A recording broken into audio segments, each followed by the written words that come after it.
Alright, so this is what we're gonna implement in our app. So let me walk through this class and what it does it do. First, we have this sealed class of UiText, which contains our two classes, dynamic string and string resource. The dynamic string is just a simple data class that has the value as a string, and it simply just returns the string provided. That's just normal behavior for a string.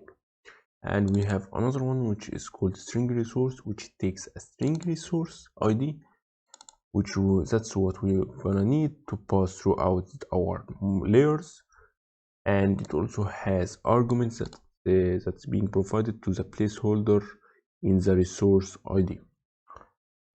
So that's basically our two classes. This UiText will have a composable function and non-composable function, and both of them are returning a string, which is what we exactly need. So for the composable function, for if it's normal string, we're gonna return the normal string, and if it's not a normal string, it is a string resource which has a resource ID and possibly arguments. At that case, we're just gonna use a string resource provided from the composables, and provided the composable function, and we pass the resource ID and any argument it has. And for the non-composable function, for the default normal string behavior, we return the value of the string provided here. And if it's a string resource, then we need to get the string using the context provided. So since it's non-composable, we don't have access to string resource, so we need to have context here. And we just pass the resource ID, which is this one, and the arguments. So let's implement it in our code. In your util class here, a util package, we're gonna make a new class and call it UiText. It's gonna be sealed class. My bad. I'll just apply the same to of this one. You can copy and paste it if you want. I will just do it on my own here.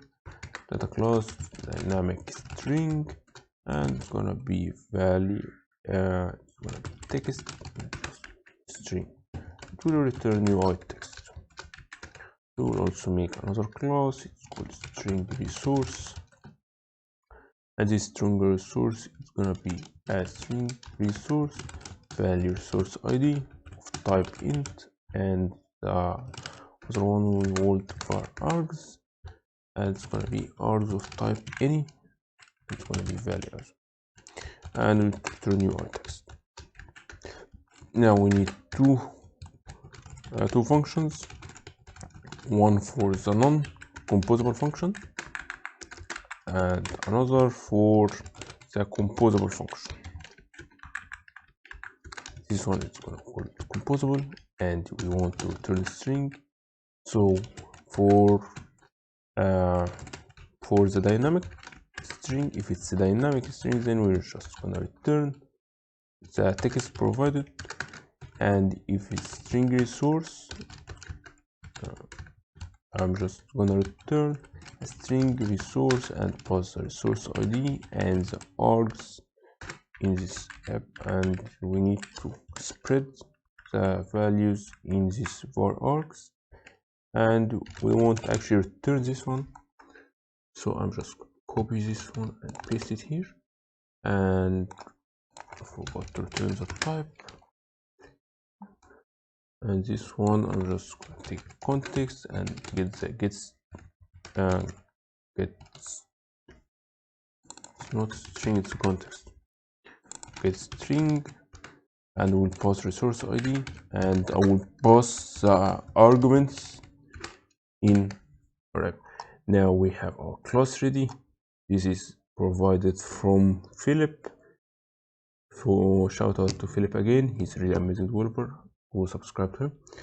And next we're gonna start providing our UiText in our data layer, which will help us send the data from non-composable functions to composable functions, as in our case.